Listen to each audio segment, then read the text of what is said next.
Convido agora o presidente da SICS, José Carlos da Costa Trujillo, para dar as boas-vindas. Bom dia, pessoal. Vamos acelerar um pouquinho aqui, porque o tempo é curto e nós temos muito conteúdo ali para curtir. Mas acho que, de imediato, eu queria novamente botar presença aí para o corpo, digamos assim, de cabeças da SICS. Então, nós temos Vinícius, né, Vini? Da parte da indústria, representando isso, o Vinícius. O Clair, da parte do agronegócio. Dos serviços, o Charles, que está por aí. Opa, aqui apresentando. A Mary, que, se não chegar daqui a pouco, também vai chegar na parte do comércio. E a SICS é isso, gente, tá? É gente vendo a necessidade, se aproximando da entidade e dando a sua contribuição.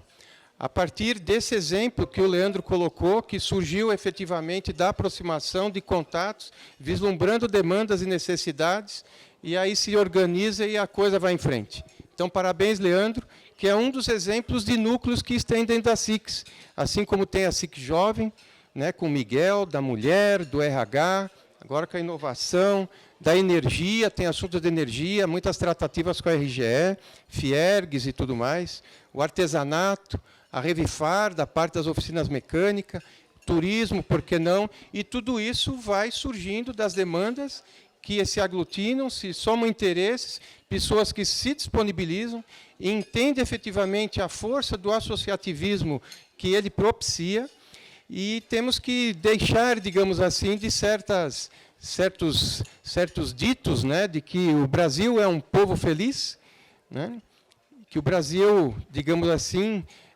vive muito na festa, e, por outro lado, dizem também que a ignorância traz felicidade. Quer dizer, você junta essas duas frases, tem alguma coisa que não casem, né? Então, nós temos que, efetivamente, começar a se aproximar, a fazer com que o conhecimento se multiplique, a adensar, e aí nós temos um início aqui com o Paulo. Por favor, Paulo, chega aqui conosco. Não, o Paulo foi um grato achado, mas ele não é coisa nova aqui na Serra, já nos conhece, digamos assim, como região, tem uma expertise não só nas questões de infraestrutura, logística, mas, digamos assim, tem um conhecimento também como professor, então eu tenho certeza que vocês vão aproveitar aí muito. Enfim, suguem o homem aqui, porque tem conteúdo, e esperamos que esse seja um início de muitos outros que venham, e a gente conta com vocês. Então, não vai faltar assuntos. Eu sei que estamos aí iniciando com um ano meio turbulento em todas as situações, mas, enfim, quem já passou por outras tantas sabe que, com disposição, arregaçando a manga, e trabalhando com ordenamento, e agora com a oportunidade de somar forças, isso aí vai longe. Tá? Então, vamos lá procurar, vamos ser felizes, vamos deixar seu legado, e partilhem aí dos conhecimentos do Paulo. Seja bem-vindo, Paulo. O tema: o que você pode fazer por sua família, seu negócio, seu município, seu estado e seu Brasil em 2020, será apresentado por Paulo Menzel, presidente da Câmara Brasileira de Logística e Infraestrutura, Câmara Log, e também presidente do Grupo Interlog. Paulo, seja sempre bem-vindo à SICS e desde já agradecemos pela sua presença e assim lhe passo a palavra. Bom dia, gente. Eu tenho por hábito dizer sempre bom dia. Não importa se é de manhã, de tarde ou de noite, é sempre os votos de um bom dia para frente. Ok? Para mim é uma alegria renovada estar com vocês. Eu aprendi, embora de origem alemã, há algum tempo passado, vivi nessa terra por quase 3 anos. Aprendi a amá-los. Aprendi a amar o povo dessa terra, entender como ele pensa e ter um apreço enorme. Então, para mim, estar aqui, fazendo essa palestra de abertura, meu estimado presidente, obrigado pelo convite. É uma honra muito grande e eu espero conseguir, nesse curto espaço de tempo, passar algumas provocações que eu imagino passar para vocês hoje. Quero começar a falar sobre o título da palestra. E eu vou me ater muito no título. Um dia eu vou descobrir por que eu falo melhor andando do que lá no púlpito. Então, me permitam, eu vou transitar um pouquinho, tá bem? E os meninos das fotos vão se ajeitando aí. Todos nós Quero dizer para vocês que o título é... Onde é que está o Cristiano? Que acabou de falar de inovação aqui. O título da palestra, senhores, faço questão que vocês saibam, é fruto de muita oração. Estar aqui na frente de vocês, na palestra de abertura do ano, no ano que começa, é uma responsabilidade enorme, e eu acredito nisso. E com esse intuito, o título da palestra saiu. Se vocês vão gostar ou não do que eu vou falar, com todo respeito aos senhores, pouco importa. Porque eu vou fazer algumas provocações a vocês hoje aqui, que, no meu entender, está no cerne das mazelas e das angústias da nossa sociedade. Nossa sociedade está longe de Deus. Muito longe.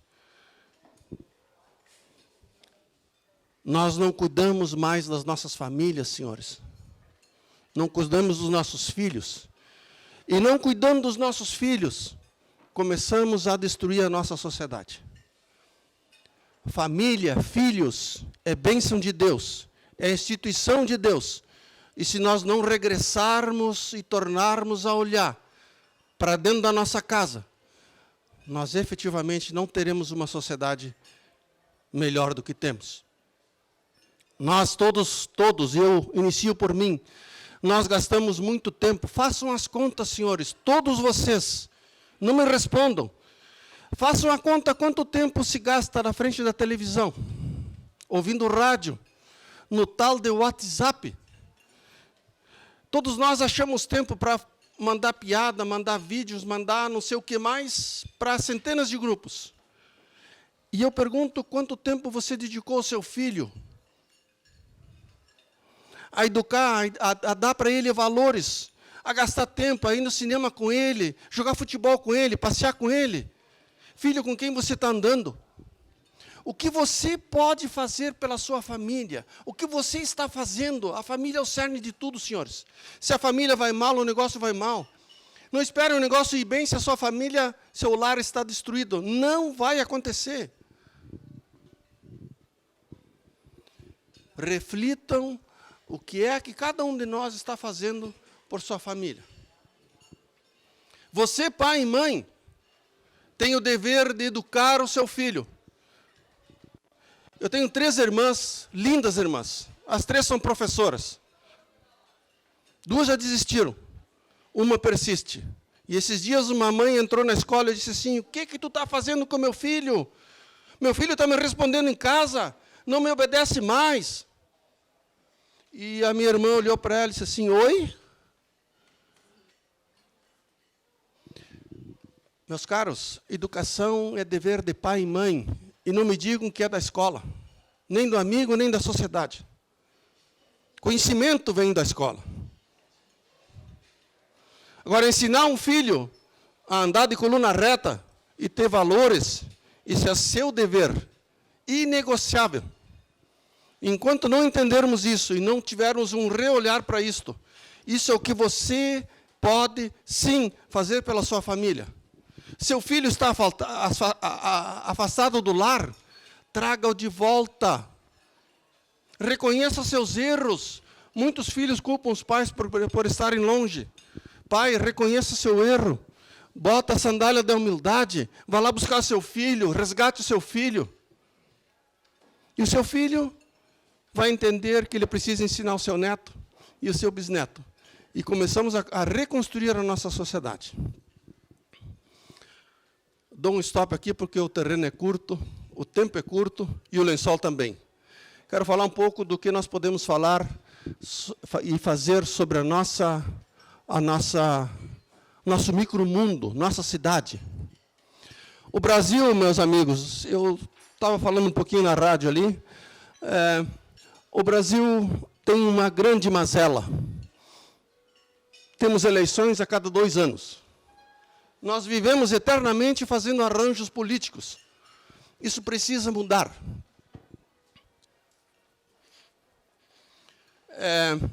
Há não muito tempo atrás, meu caro, querido Paese, uma das outras vezes que eu estive aqui, você estava Tive a honra de ser convidado por ti.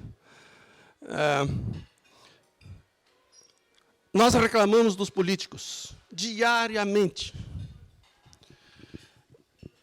Todos nós achamos, e eu também, e achamos errado que, votando a cada 2 anos, nós resolvemos as nossas questões. Gente, isso precisa mudar e ir rápido. Nós precisamos nos envolver na política, senhores. A política se faz dentro de casa, se faz no município, no estado, na nação. Conclama a todos a estarem pacificamente na rua dia 15. Onde estão os 57 milhões que votaram num novo governo? A nossa última eleição, senhores, não foi uma eleição, foi um plebiscito. Ou a esquerda ou a direita. E nós achamos que o Bolsonaro vai fazer tudo. Não! Se nós não continuarmos a apoiá-lo e ir pacificamente para a rua defender o que ele está fazendo, nós não teremos lá um grande futuro. Porque os que não confiam e não querem ver um país diferente estão trabalhando e duro para destruir o que está sendo feito. Olhem a taxa de juros. Olhem a economia sendo reerguida. Apesar de tudo. Não sejamos ingênuos, meus amigos. Existe um grande movimento do Congresso e seus líderes olhando para o parlamentarismo. Por favor, na rua, dia 15, gente. Camisa amarela, bonezinho amarelo, pacificamente. Eu não sou adepto à baderna, gente. Na minha bandeira, a primeira palavra que está lá diz ordem. E aqui está o tom de um alemão. O alemão é ordeiro, regrado, afeta processos. E eu repito, na minha bandeira tem ordem, país. Depois vem progresso. Sem ordem, sem disciplina, sem ordenação, sem obediência às autoridades, não vamos a lugar nenhum. E assim é dentro de casa. Pai e mãe são autoridade, não os filhos. Filho, enquanto estiver embaixo do teto, obedece pai e mãe. Se quiser se governar, que se sustente e vá procurar emprego e pagar suas contas. Eu casei com 29 anos, eu preciso voltar na família.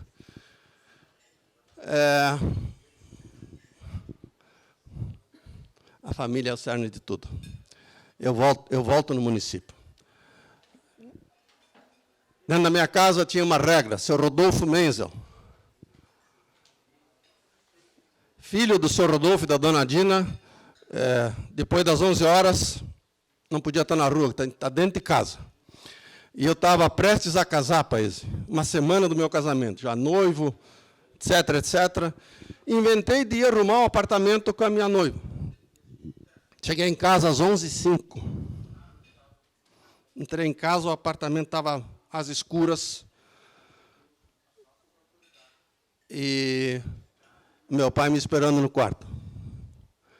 Tu esqueceu das regras? Mas, pai, eu não quero ouvir. Dentro da minha casa tem regra, às 11 horas em casa. E que isso não se repita. O dia que tu sair daqui, vai sair com a minha bênção e seja feliz. Enquanto você morar embaixo do meu teto, vale a minha lei. 29 anos, gente. Será que ele estava errado? Eis-me aqui de pé. Acho que eu sou um homem razoavelmente bom, porque eu tive pai e mãe. Com a graça de Deus, e vocês notarem o meu tom de voz, com a graça de Deus eu tive pai e mãe, que souberam botar as suas regras e a sua lei no corpo e na mente dos filhos. Os dois já foram promovidos. Já estão junto do Pai. Faço uma conclamação, senhores. Olhem pelos seus filhos, por favor. É o futuro do nosso país.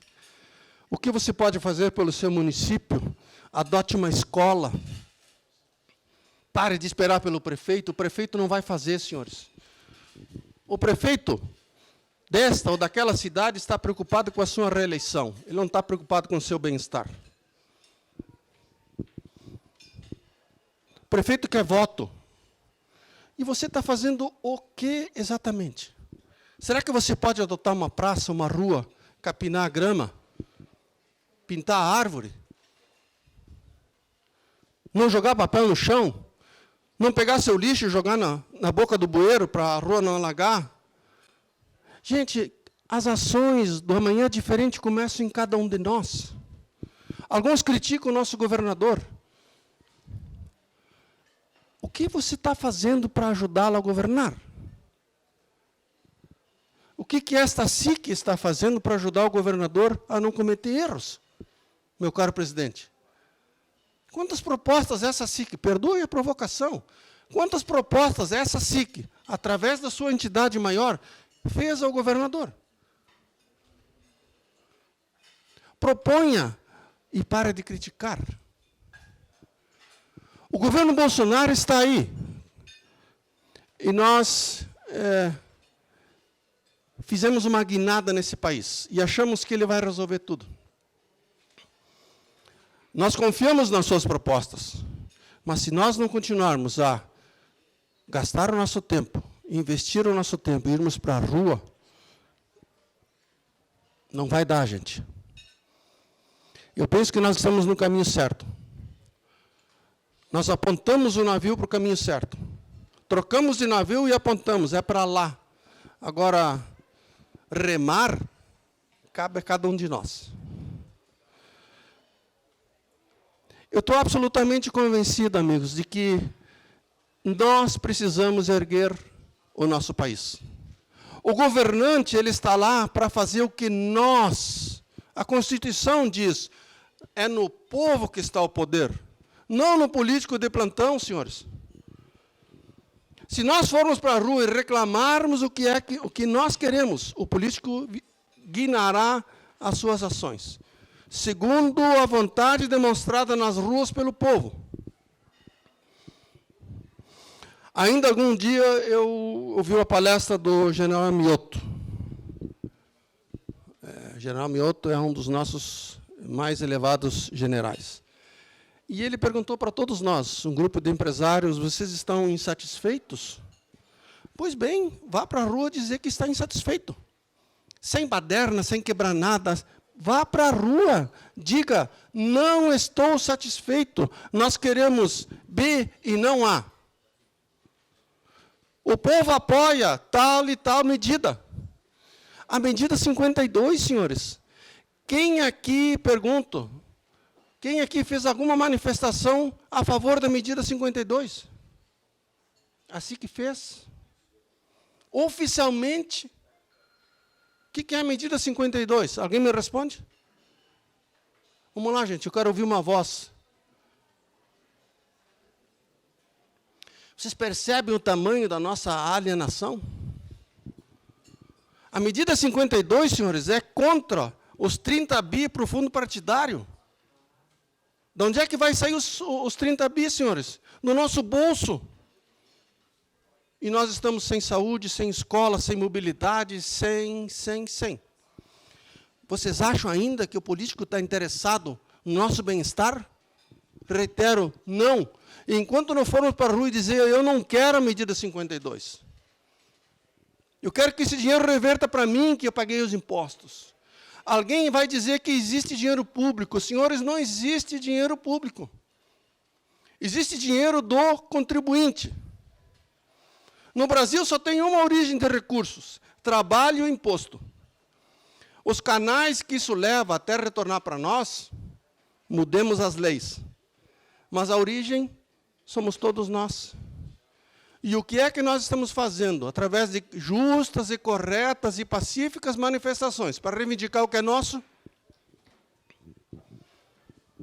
Quase nada. Me perdoem, senhores, eu vim aqui com o coração cheio de desabafo, para provocar vocês, para no início do ano repensarmos algumas coisas. É justo vocês estarem tão alienados e não saberem que existe uma PEC prestes a ser votada, que vai retirar dos nossos bolsos 30 bilhões de reais. Reclamem a baixa desta PEC dia 15. Por favor, rua.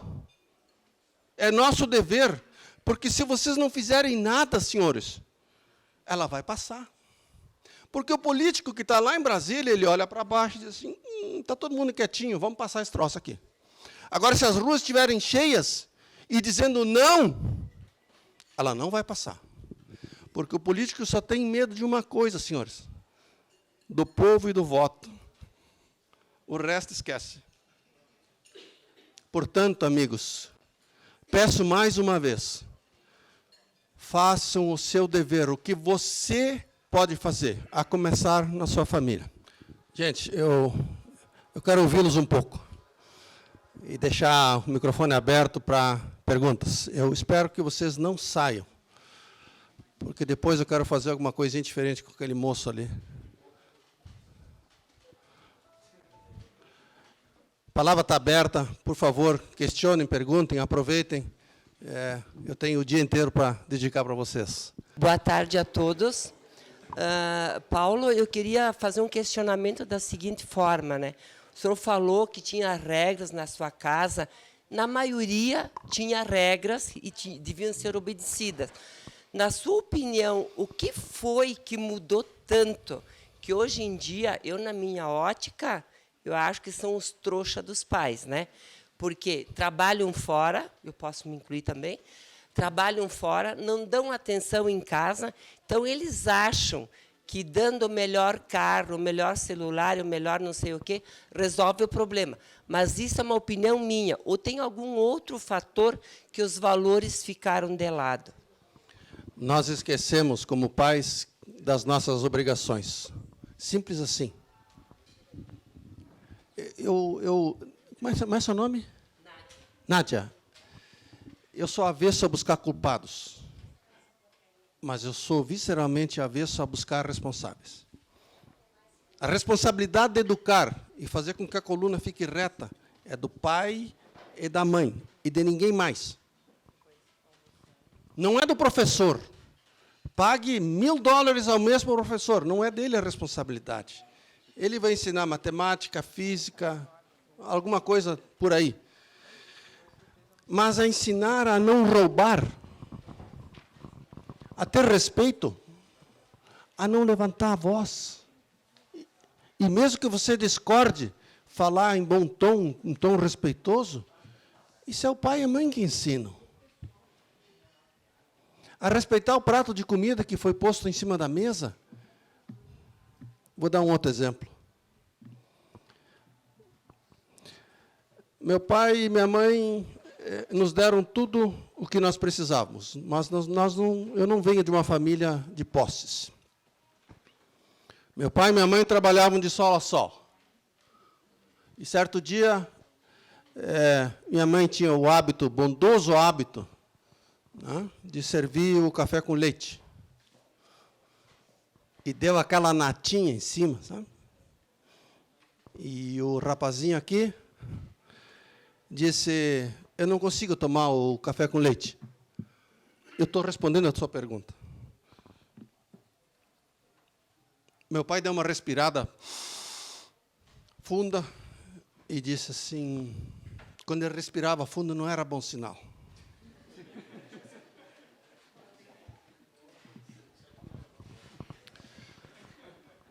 E disse assim, como se fosse dinheiro de hoje, te dou 5 pila para você comprar o que tu quiser, se tu tomar a xícara de café com leite assim como está. O tonto aqui, né? Naquela época, nós comprava figurinha. Lembra a gente fazia o bafinho para fazer os álbuns? Né? E eu peguei a xícara e...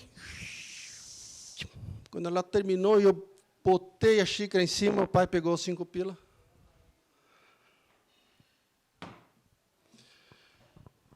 Aí veio a respirada. Olha aqui, guri.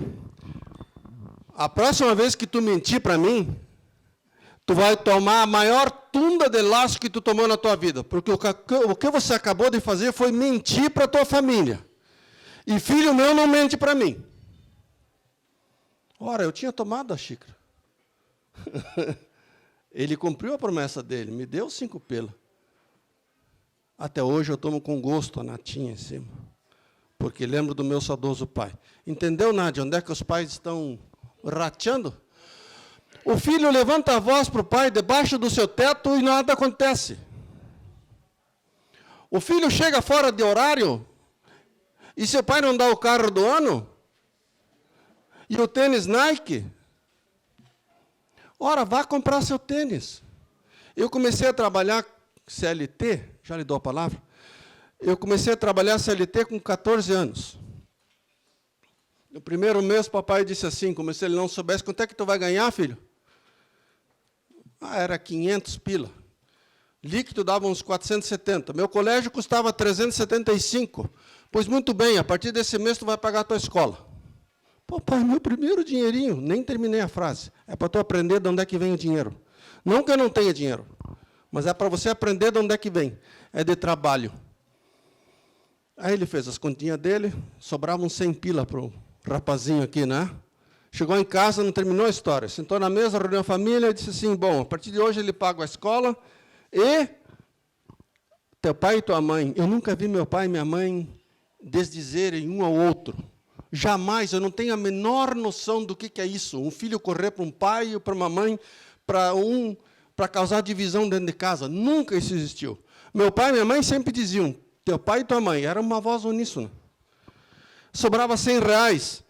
E o pai disse assim, a partir de hoje, filho, teu pai e tua mãe vão te dar um teto para morar, uma cama para dormir e a roupa lavada.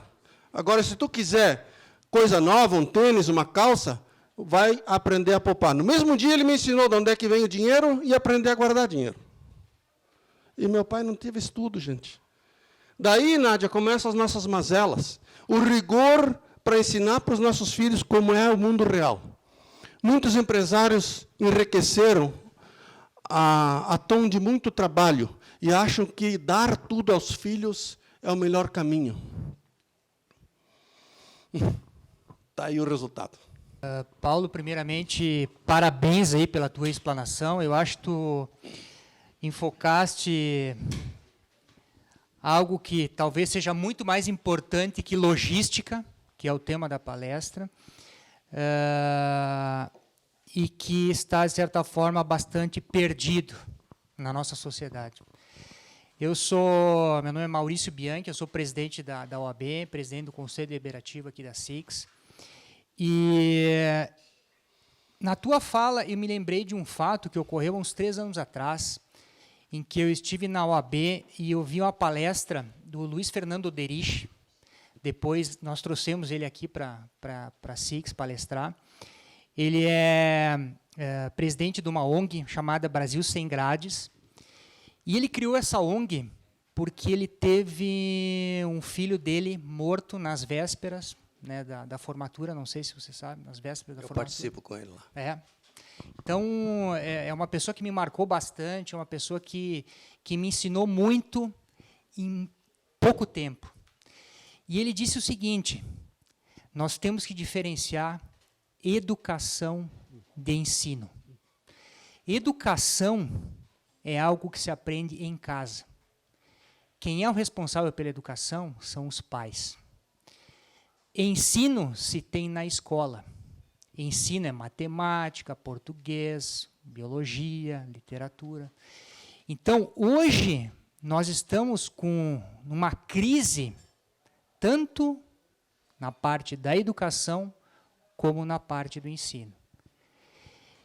E talvez isso ocorra porque nós pais, eu tenho 2 filhos, nós pais não ensinamos a nossos filhos a lidar com frustração.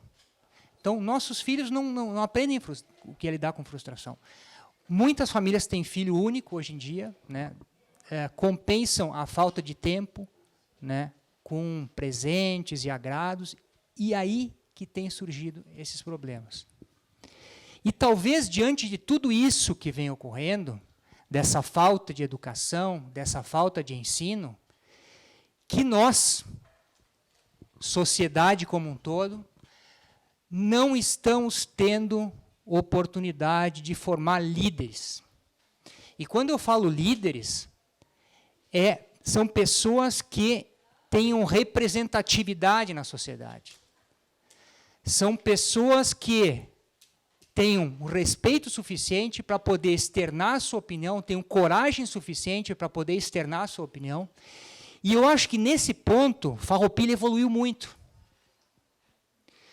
Nos últimos anos, desde o início da gestão do presidente Daniel Bump, na SIX, a sociedade farroupilhense passou a ganhar uma representatividade das entidades empresariais.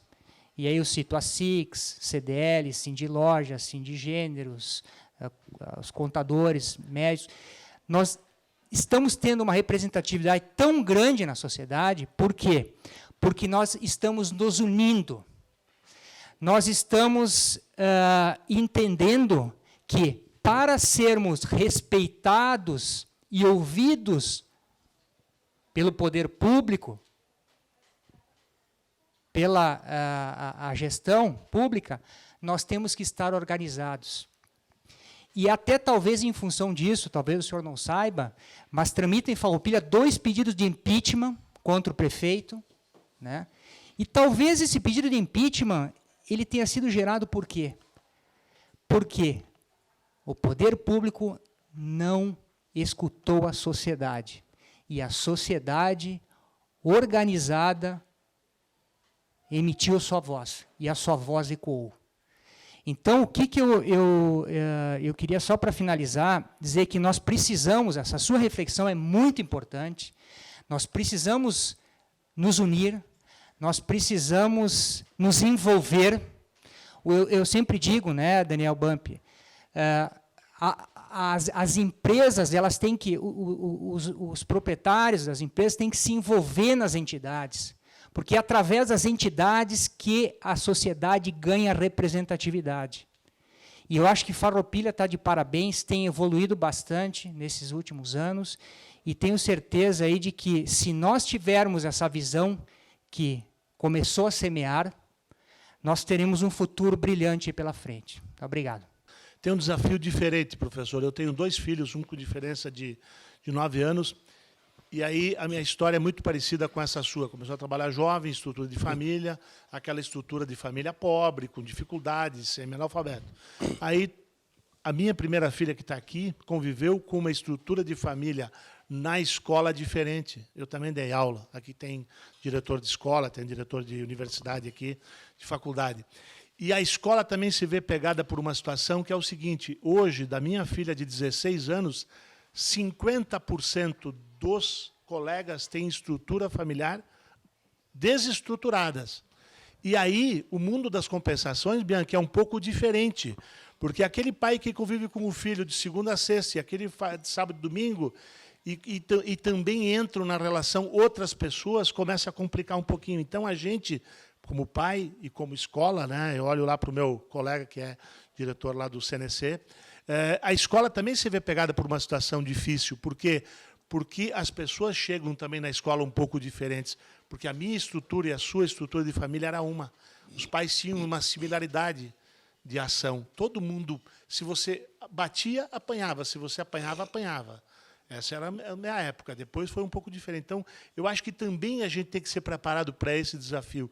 Claro, é como aquela pirâmide da empresa lá, né? Acho que o desafio da família é muito parecido com isso. Obrigado. O problema está que nós todos entramos no jogo da compensação. Não tem que compensar nada, gente. Papai é autoridade, mamãe é autoridade. Cumpra-se a lei.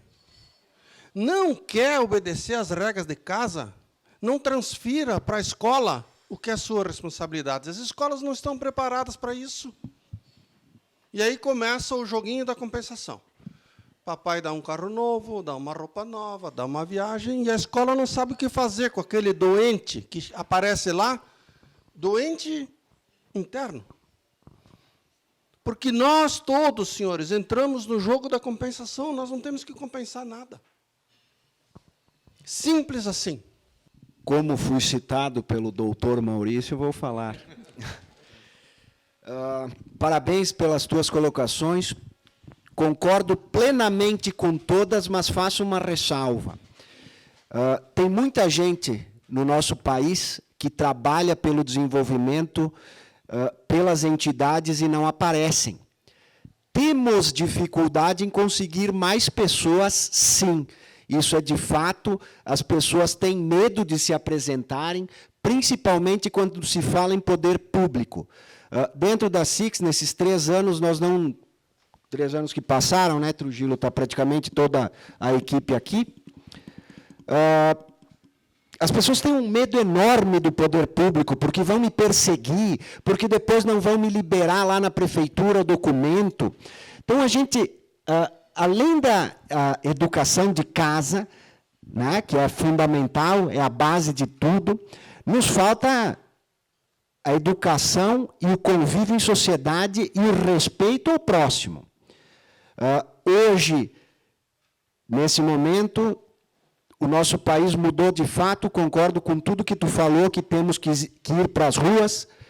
Já me relaciono com o presidente Bolsonaro desde 2016, fui recebê-lo em Porto Alegre, no dia que aconteceu um beijaço gay, na frente do Palácio, onde era a maior quantidade de esquerdista por centímetro quadrado, e só eles são certos nesse país, durante os últimos 16 anos, ecoou somente a voz deles, e a gente vê uma imprensa totalmente esquerdista, que só se pronuncia contra o atual presidente da República, e tudo que o ex-presidente Lula e a ex-presidente Dilma fizeram é correto, né? Porque eles sim podem xingar qualquer pessoa e qualquer outra pessoa, e não há nenhuma falta de respeito daí, porque tu está do lado daquele lado político, então aquilo está certo. O que eu quero dizer com isso é que falta consciência, inteligência e sabedoria para a grande maioria das pessoas. Tu pode ser do lado X, do lado Y, mas que tu compreenda o que é certo e o que é errado. Os caras apoiam corrupção, bandidos sem vergonha, ideologia de gênero, os princípios básicos da vida sendo corrompidos e gente apoiando isso. Gente, os caras fizeram quase a metade dos votos e quebraram o país. Corromperam tudo que dava, todas as instituições. No segundo ano me avisaram que iam quebrar a Petrobras e só não quebrou porque petróleo verte do chão e não existe lugar nenhum do mundo que alguém é pobre e lida com petróleo. Então, só queria reforçar isso de quanto a sociedade precisa se unir. Porque eu não encontro nenhum que adora Cuba e vai morar lá. Todos os artistas amam Cuba, mas eles moram em Miami. Gente, mas eles são contra o Trump. Mas por que eles vão para lá? Então, é um momento de discussão. A gente tem medo de falar sobre isso. Nós temos que conviver entre esquerda e direita, mas achando os princípios e respeitando os princípios básicos da vida. Simples assim. E a gente não consegue cuidar da nossa horta, meu. Olha aqui, ó. Caxias teve impeachment, Farroupilha está numa discussão de impeachment. Ontem me ligou o Gasparim, presidente da SIC de Caxias. Daniel, o que nós temos que onde é que nós estamos errando?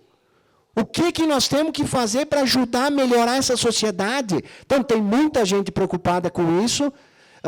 A grande maioria quer se omitir porque vai ficar ruim, o que vão pensar de mim. Eu sofri muito disso lá na situação do hospital, né? Vai quebrar o hospital, vão culpar a SIX. Meu, se tu veio para o mundo para ter medo, fica em casa dormindo, uma cuida que pode cair um avião no telhado ainda.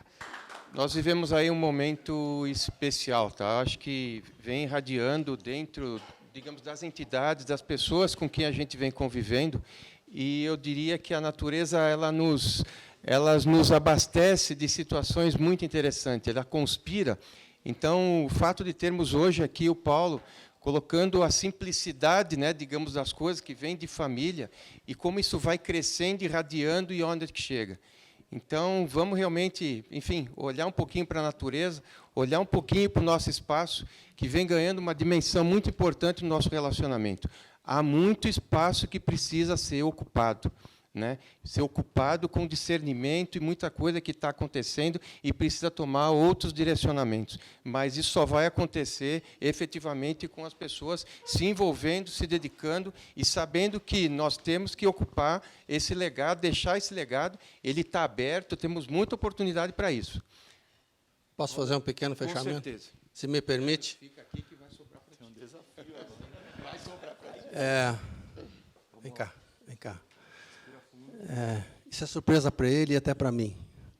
Eu vou pedir que todos nós nos levantemos, por favor. Nós vamos encerrar esse momento de uma forma absolutamente diferente. E nós vamos fazer uma oração. Eu respeito a fé de todos. Mas, se felizmente ou infelizmente, hoje eu sou palestrante, nós vamos terminar esse momento com uma oração.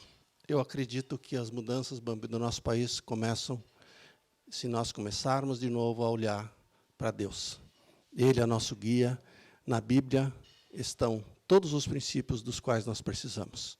Então, com a permissão de vocês, vou pedir para você fazer essa oração, abençoando a todos aqui. Tá bem? Peço então que fechem os olhos. Pai querido, amado, estamos aqui nesse momento, Senhor Deus. Nesse momento eu quero te louvar e te agradeço, Pai, por todas as coisas boas que você tem colocado em nossas vidas, por esse momento de reflexão, onde a gente viu, Pai, e trabalhou sobre a nossa família, que a família é base de tudo, que a gente precisa rever os nossos conceitos. Pai, trabalhe fortemente nos nossos corações, nos permitindo amar mais, a termos, Pai, mais compaixão, a olhar um pouquinho mais para os nossos colegas que estão aqui do lado. E sim, nos mostre o verdadeiro propósito que a gente tem nessa vida. Nos mostre o caminho da felicidade, da paz, da sabedoria e principalmente da compaixão. Pai, que bom que você esteve aqui nesse dia, abrindo nossos corações, plantando essa sementinha da sabedoria, de o que a gente precisa fazer com as nossas famílias, e com a nossa sociedade e com o mundo. Que esse mundo seja cada vez melhor. Pai, em nome de teu Filho Jesus, amém. Amém e amém. Obrigado pela honra de estar com vocês aqui. Deus abençoe a todos.